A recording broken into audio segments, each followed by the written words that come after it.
This is Macro Analytics, delivering frank conversations on global macroeconomics and market analysis, outside the mainstream, featuring discussions and debates between Gordon T. Long, publisher and editor of GordonTLong.com, and his guests. The content of this discussion is strictly the opinion of the participants. It is in no way a solicitation for business, nor is it to be considered investment advice of any sort. Always consult a registered investment advisor before making any investment decision. These discussions are extremely hard-hitting and terribly frank, and parental discretion is advised. Now, on to the show. Long with GordonTLong.com. As part of our ongoing series on financial repression, I have the Honorable David Stockman joining us via telephone from Aspen. David is a former director of the Office of Management and Budget under President Ronald Reagan, a former Michigan congressman, and presently best-selling author and publisher of the website Contra Corner. Welcome, David. Very happy to be with you, Gord. I hope I didn't drag you off the ski slopes. No, that's okay. I knew you were writing for your blog, so I couldn't have. Yes, as a matter of fact, I just posted something today because I reacted very strongly to a Wall Street Journal headline that I saw early this morning commending Washington for its bipartisan success in passing this abomination over the weekend that they were pleased to call Cromnibus. In other words, once again, no budget, once again, no appropriations bills passed, once again, at the 11th hour, 75 days into the fiscal year, at the point of a gun, they passed sight unseen a 1,600-page continuing resolution loaded with pork, loaded with special interest provisions, including one that allows Citigroup and the big banks unlimited ability to use taxpayer guaranteed deposits or civic guaranteed deposits to gamble in the derivatives market. So I took issue with that very strongly, and that's the kind of thing I do on a daily basis, because I think the mainstream narrative coming from all of the so-called establishment financial news sources, the Wall Street Journal, Reuters, Bloomberg, and the rest of them, is so much cheerleading, so much momentary focus on has the stock market climbed another few points, that the big picture of how fundamentally rotten the foundation of our fiscal and monetary system is, both here in the United States and globally, is completely ignored, completely obfuscated. And I just thought that this weekend episode and the headline that it elicited was a very good example of the huge problem that we have today. It's amazing. This Cromnibus bill that went through, the earmarks that are within it, effectively guts one of the core intents of DoddFrank, and that was regarding the treatment of the derivative bets, so that the taxpayers are now on the hook via FDIC for the trading by the bank subsidiaries, so that in fact the taxpayer gets the downside and the banks get the upside. Yeah, exactly. And nothing is mentioned in the public press on something as significant as this tacked on the end. It's just amazing. Yeah, exactly. I mean, this was essentially snuck into this omnibus appropriation, $1.1 trillion worth of spending, 1,600 pages that literally no one could read in the day or two that it was available. This was snuck in at the 11th hour by the Wall Street and banking lobbyists after 3 years of trying to get it through the regular legislative process and failing. And it's not an aberration. It's not all that unusual that something this outrageous could happen. In fact, it's par for the course in Washington. Now, I think the point that needs to be remembered is that Dodd-Frank is far from a perfect piece of legislation. In fact, I described it in a blog I wrote a couple of days ago as 1,700 pages of legislative pettifoggery, and a regulation mill that's already generated 10,000 pages and they're just getting started. Now, my point in saying that was that we have a problem with the banking system in this country today, and that is that banks, as they now exist and as they now function, are not free market institutions by any way, shape, or form, or stretch of the imagination. They're essentially wards of the state, and the big banks like Citibank or J.P. Morgan or Bank of America, these huge financial supermarkets, as they call it, or conglomerates, would not exist in their current form, would not take the kind of risks that they take, were it not for the fact of deposit insurance, some $9 trillion on the system today, were it not for the fact of access to the discount window of the Fed, so that if they get in over their skis and face a run on liquidity, they can always come up to the window for free money.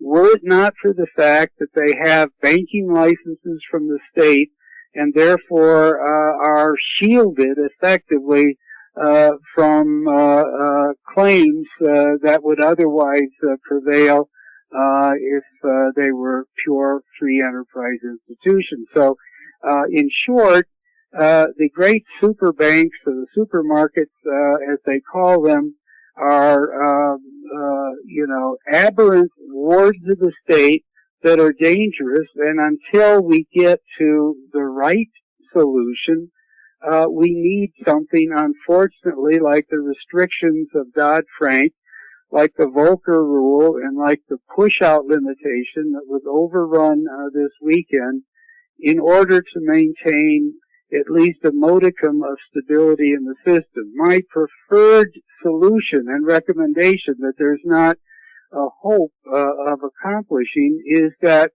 after the crisis and everyone was quaking in fear that we had come to the edge or the precipice of Armageddon, the right solution would have been a super Glass-Steagall. We should have actually, by legislative edict, broken up these massive banks that grew to the 2 trillion size that they have today only because of the various measures of state support that I've mentioned. And we should have kicked the big Wall Street supermarkets out of the FDIC entirely.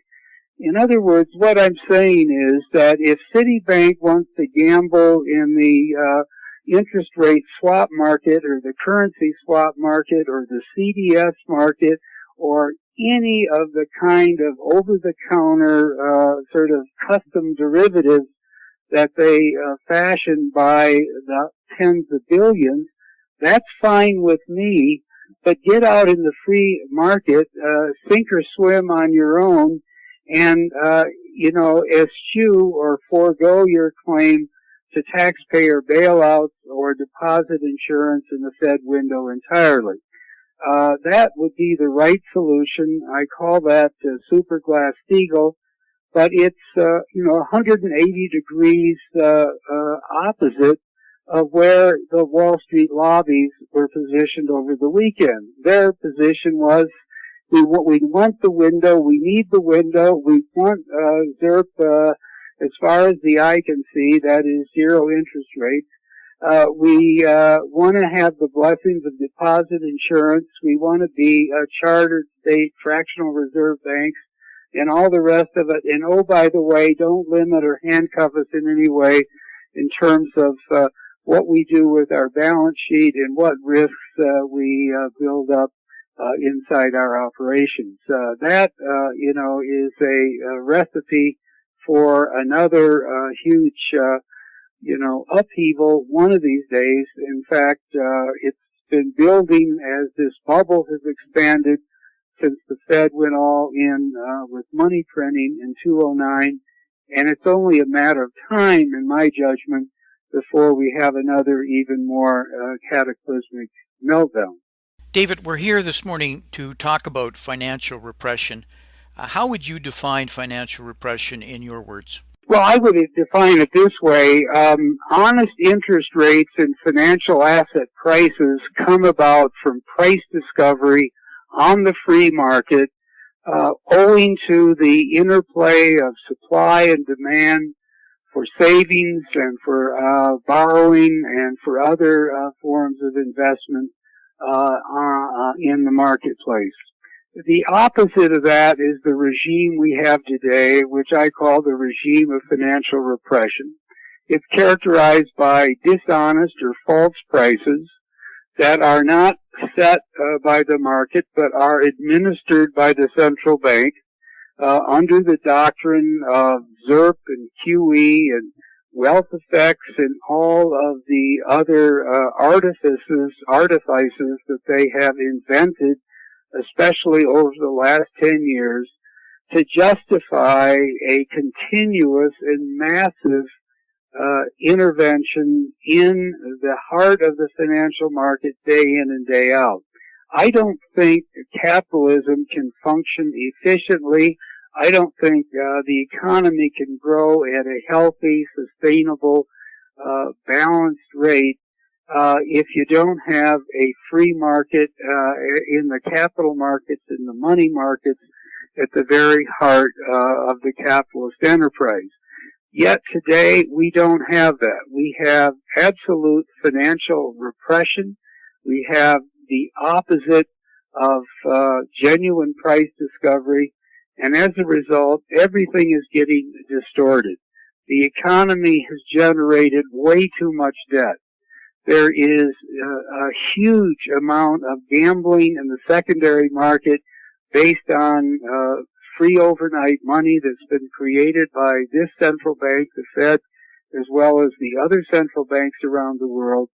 And it leads to what the Austrians called malinvestment, and essentially a crack-up boom that is not sustainable and stable, and that eventually gives way to the kind of traumatic adjustments and corrections that we've seen already twice this century, once in 2008, and then obviously at the time of the dot-com crash. David, many would agree with you. We just don't have free markets any longer operating. We don't have proper price discovery. We have mispricing of risk. We have malinvestment. And what's been fostered out of that is effectively crony capitalism. In true capitalism, by nature of competition, you get more for less. When you have crony capitalism, you get a lot less for more.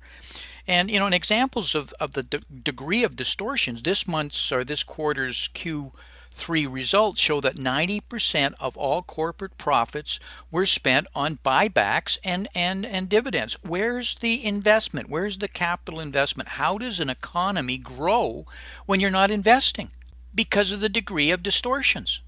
Well, I think that is a great question, and I think the short answer is it can't and doesn't.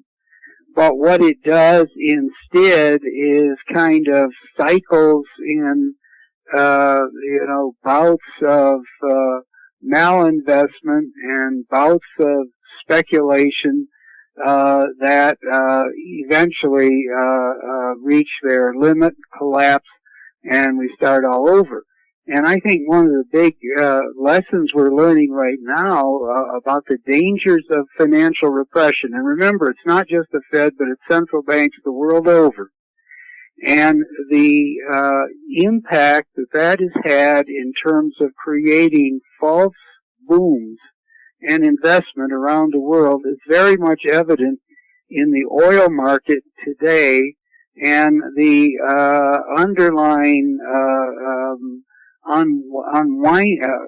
underlying unwinding or even crash of the junk bond and junk loan capital that went into the so-called shale boom in the United States. To state it differently, we have had far more expansion and growth in China and its satellite EM countries than would have actually happened under a sustainable and honest market. This was entirely driven by massive credit creation by the People's Bank of China and the rest of the mercantilist countries in East Asia.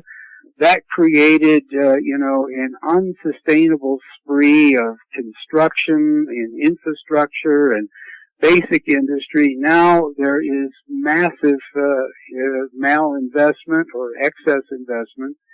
The effect of it over the last 10 or 20 years was to create enormous demand for industrial materials and resources, including energy and oil and iron ore and aluminum and so forth.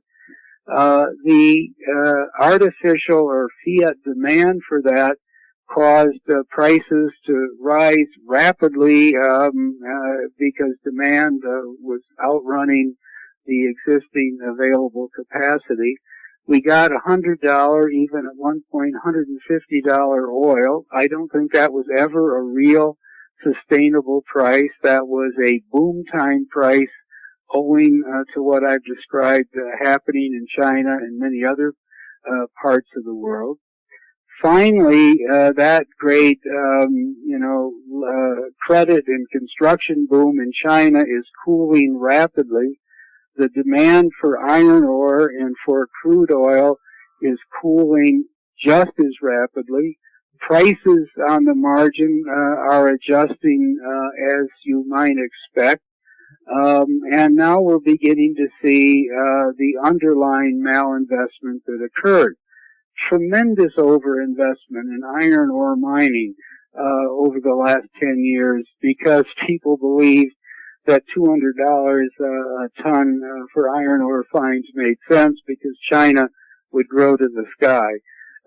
Enormous overinvestment in the shale patch, and I have nothing against fracking or the technology involved, other than to say there was nothing new or special or leading edge about it. It had been around for a long time.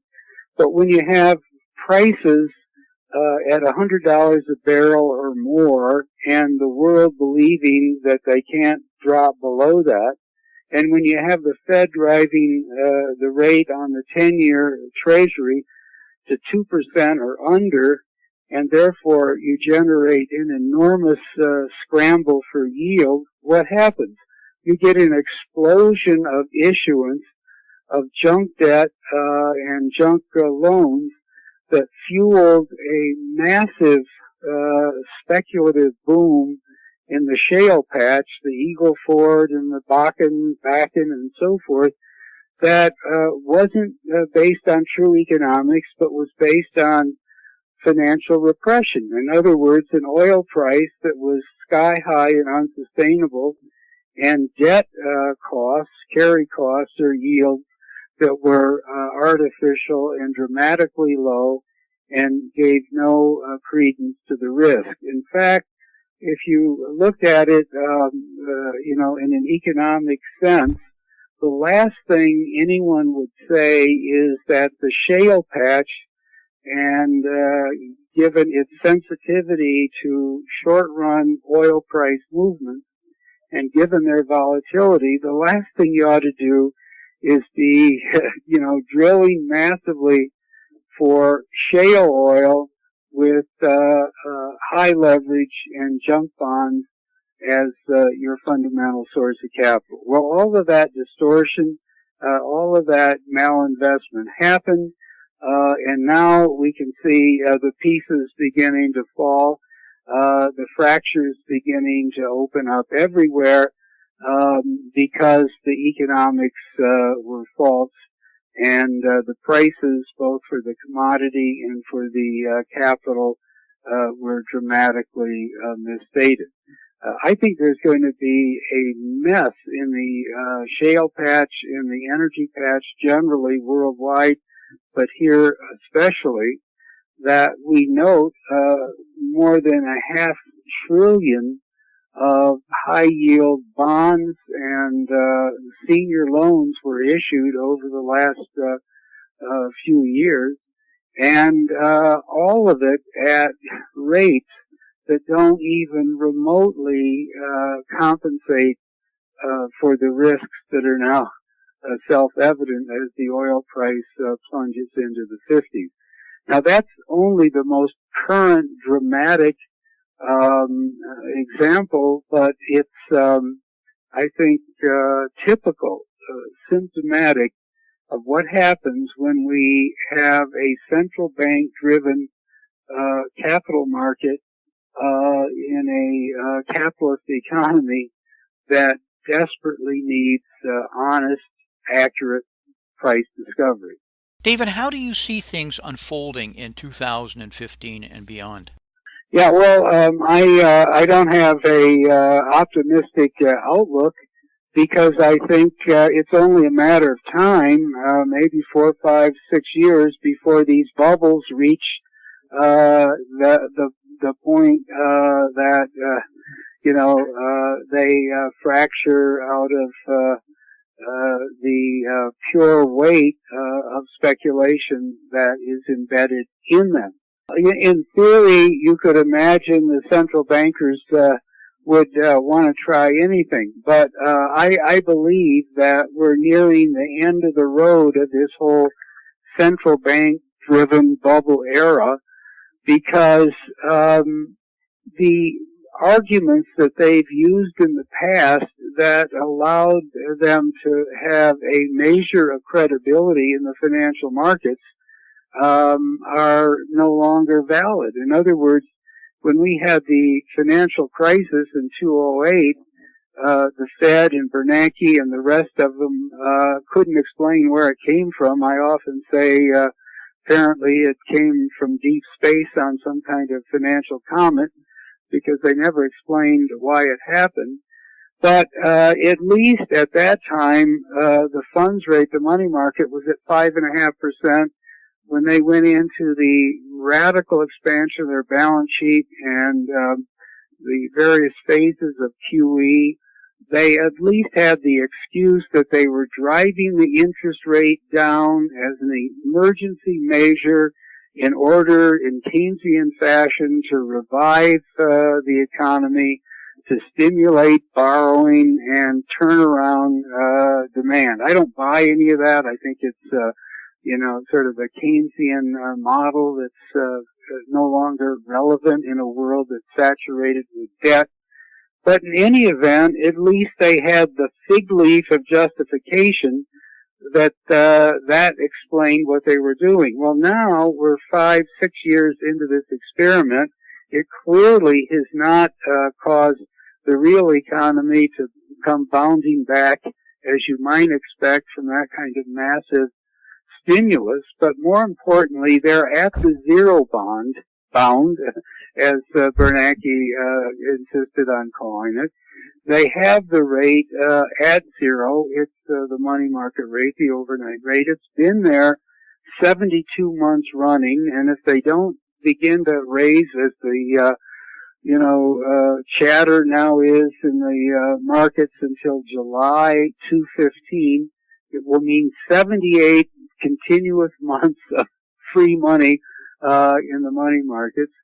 And the point is, they have reached the point where they're out of dry powder. I think if they try to revive QE or to reverse course and plunge back into some aggressive monetary expansion in the balance sheet growth sense, they're likely this time not to rescue a faltering market, but to actually spook investors into a panic and a massive sell-off. So I think they've kind of taken themselves hostage, if you want to use that metaphor, or they've painted themselves into a corner.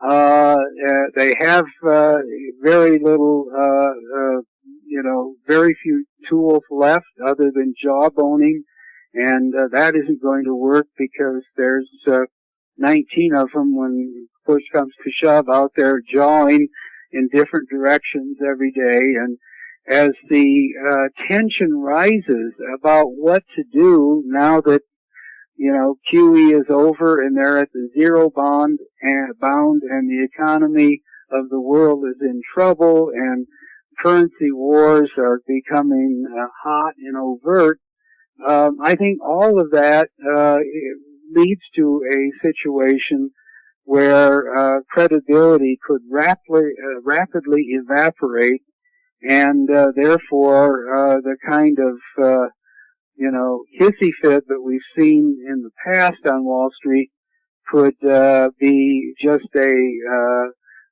prelude compared to what could happen if things really start to unwind.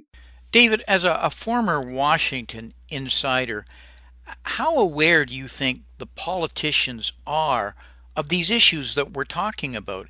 Because to me, it seems to be that we've been derailed by monetary policy. Whatever happened to fiscal policy, public policy, and the other legs of our government to steer the ship? There seems to me a total abdication of the mechanism. Oh, that's a wonderful question, and I think it's kind of crucial. And that is that this whole regime of monetary or financial repression by the Fed has basically lulled Washington into a deep sleep. They don't even pretend to make fiscal policy anymore. The budget is on automatic pilot. It has been for years. Obviously, no one has outlawed the business cycle, so you don't have to have too many brains to project 10 years ahead, assume another recession, plug that into the forecast, and look at the return to multi-trillion annual deficits, to an even greater, more fantastic explosion of national debt than we've already had. So all of that, is not that hard to, get your mind around. And yet Washington drifts along, passing these continuing resolutions in the middle of the night, never really even debating, let alone enacting a true across-the-board budget, because somehow they think the Fed has their back, that the debt doesn't matter, that the carry cost is less than 2%. Add another, we've actually borrowed so far this calendar year. People don't seem to realize that. But we borrowed $700 billion this calendar year through last Friday. But all of that, is allowed to drift. The can is kicked down the road, as we've said, because Washington has come to believe that magicians run the Fed, and that by the mere expedient of tinkering with the dials, that they can somehow keep the whole economic system afloat. Well, we know that that's an impossible dream. It's kind of a dangerous illusion, and yet that's the prevailing idea, the prevailing consensus. David, don't they understand that we have 75 million baby boomers now beginning to retire, approximately 10,000 per day? And meanwhile, we have close to $4.7 trillion of underfunded pensions at the state and local government alone, another $3 trillion at the federal level, probably close to $1 trillion at the corporate level. And additionally, we have probably $84 trillion of unfunded off-balance sheet entitlement programs. Where's the strategy? What are we going to do about this? It just seems that monetary policy is going to fix it. What am I missing? All of this is so obvious, and yet the Fed has enabled a regime down there of absolute drift and irresponsibility and head in the sand behavior that is, the polar opposite of those facts that you've just described, and many more that we could add to the mix. David, what does an investor do to protect themselves and their family knowing these kinds of things? I think you have to stay out of harm's way. I realize that that's kind of a simple, maybe even superficial statement, but all of these markets are in great danger because the prices are not true prices. They're rigged and pegged and artificially inflated, and I'm talking about the stock market across the board, the bond market, the derivatives markets, which are massively bigger than either of the two. All of those distortions are out there. I think the example we were using of the debt-fueled shale boom is just one of the endless number of ticking time bombs that have grown up in the system as this central bank-driven bubble has inflated. And so therefore, if you trust the markets at all, you're likely to be taken by pretty nasty surprise out of the blue. Because look at this. In June, the price of oil market price was $115 a barrel, and you couldn't find 1 out of 100 so-called sell-side analysts that expected much more than a little, variation around that theme. Look where we are today. It's half that. And the impact of the collapse in crude is ricocheting as we speak through the entire financial system. The junk bond market was red hot in June. For the overall market, the yield spread was, 3 points over Treasury, a little more. Now it's almost double that. In the energy junk area, the spread is widened out, almost to 10 1,000 basis points. So these things happen very quickly. They're not on anybody's radar screen, but they're embedded everywhere in the financial system worldwide because of the false regime of central bank financial repression. So in that environment, there is no choice but to stay liquid, stay short, stay in cash-like instruments. You won't make any return, but you will conserve capital. The Fed and the other central banks have decreed that you're not entitled to make a return if you want to be liquid and safe. That is really an abomination to have central banks, unelected central banks, with the power to impose that kind of rule. But that's what where we are today, and I don't think there's any way around it. David, we're up against our hard line. Is there a key message that you'd like to leave with our listeners? Yeah, I think as this current bubble reaches its high point and the fractures and fissures begin to become more visible and gather momentum, hopefully it will finally tell people that this whole central bank driven regime is dangerous, false, and needs to be rooted out from top to bottom. That in a sense we need to have a revolution against modern central banking. That's the heart of the matter, and until that changes, until that whole regime is eliminated, and we allow the free market back into the financial system and back into the money markets and the debt markets and the stock markets, there is little chance that we can return to the more healthy kind of economic environment that was true 30 or 40 years ago. Unfortunately, it always seems that it takes a crisis to become the catalyst for the required change.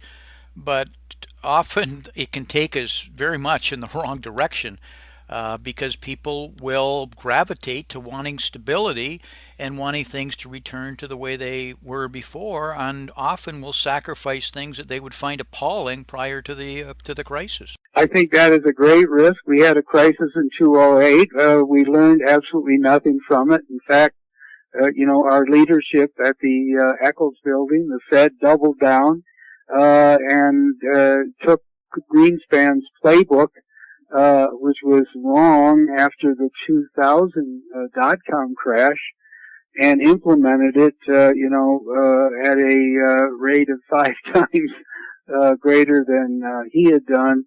And so now we have an even bigger bubble, an even more dangerous unbalancing of the financial system, and probably a larger crisis to come. And I'm not sure the odds are very good that we'll use that opportunity to correct the drastic policy errors, but at least there may be a chance for a more sane approach to get a hearing, and that's clearly better than the last few years where we've basically been in a regime where the Fed was all-knowing and all-powerful and unquestioned. David, I think that the public is soon going to realize that in fact, the emperor had no clothes. Exactly. And I don't think that day is too far in the future. Could you tell our listeners how they could learn more about your writings and how they could follow you closely? Yes, I have a blog called David Stockman's Contra Corner. It's easy to find just by Googling it. When you get to the site, there is an ability to subscribe to a daily email distribution to make it easy at 5 Eastern Time every day. The email comes out. We post about 10 to 12 new articles a day on the very themes we've been talking about. The Fed, financial repression, the fiscal disaster, the gambling house on Wall Street, as well as international. We cover Japan, China, the ECB, and all the rest of it. And I write one post generally every day, as well as post a lot of other writers who are addressing many of the same themes. David, we have to have you back. Great insights. I appreciate your frankness, and we need to do this again in early in the year because I'm sure there's lots more to talk about. Okay, very good, and I appreciate the chance to join you. Thank you very much. Talk to you again. Okay, bye.